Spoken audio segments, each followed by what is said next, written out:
मित्रांनो, आज आपण जरी आरएसएसच्या कार्यालयावरती मोर्चा काढत असलो तरी एक गोष्ट आपण सर्वांनी समजून घेतली पाहिजे की आपण आरएसएसच्या विरोधात मोर्चा काढत नाही आहोत.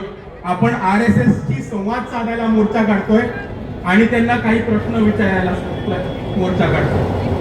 आणि आपलं म्हणणं एवढंच सोपं आहे की आता जी सरकार स्थापन झाली, आताचे जे पंतप्रधान आहेत त्यांना आरएसएसनी सत्तेत बसवलेले आणि आताचे जे पंतप्रधान आहेत ते जेफ्री एप्स्टीन फाईल मध्ये त्यांचं नाव आल्यामुळे त्यांचे हात हे दगडाखाली आलेले.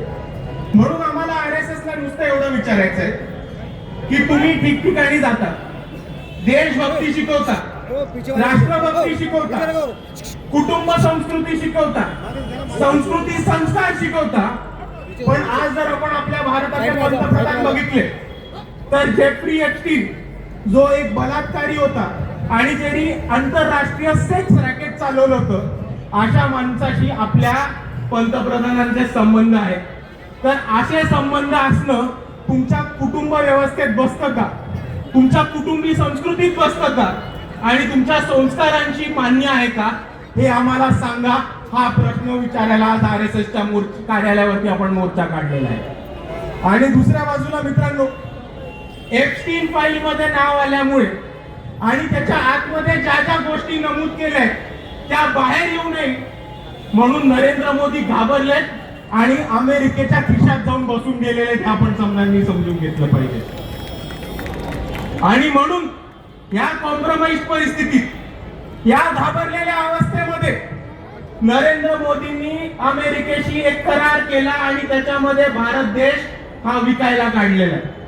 आपले जितके पण उद्योगपती आहेत, स्मॉल स्केल इंडस्ट्रियलिस्ट आहेत, शेतकरी आहेत, या सगळ्यांचं मोठ्या प्रमाणात या अमेरिकेशी केलेल्या करारामध्ये नुकसान होतंय.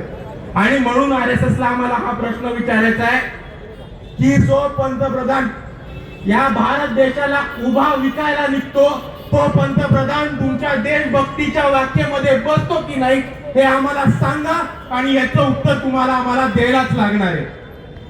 आणि म्हणून मित्रांनो, आज या मोर्चाच्या माध्यमातून आपण आरएसएसला हेच सांगायला चाललोय की सत्ता तुमची आहे, पंतप्रधान तुम्ही बसवलेत, खासदार तुम्ही बसवलेत, घरोघरी प्रचारक तुमचे जातात, भाजपसाठी मत मागतात. अर्धी आरएसएस मधून निघालेली लोक ही बीजेपीची टॉप लीडरशिप आहे. आणि तेवढंच नाही तर पंतप्रधान तुमच्या इकडे येतात, शस्त्रपूजा करतात आणि सरसंघचालकांच्या पाया सुद्धा पडून जातात. आणि म्हणून आम्ही आरएसएसला एवढंच सांगतो की 5 वर्ष सत्ता तुमची आहे, सत्ता तुमच्याकडेच राहणार आहे, पण या देशातल्या मुली पळवणाऱ्या, एका बलात्काराशी संबंध ठेवणाऱ्या आणि हा भारत देशाला उभं विकणाऱ्या पंतप्रधानाला तुम्ही पाठिंबा देणार आहात का तुम्ही सच्चे देशभक्त बनून या पंतप्रधानांना हटवणार आहात, एवढं आम्हाला सांगा. आम्ही तुमच्या उत्तराची वाट बघतो. एवढं म्हणून मी माझे 2 शब्द थांबवतो. जय भीम, जय संविधान.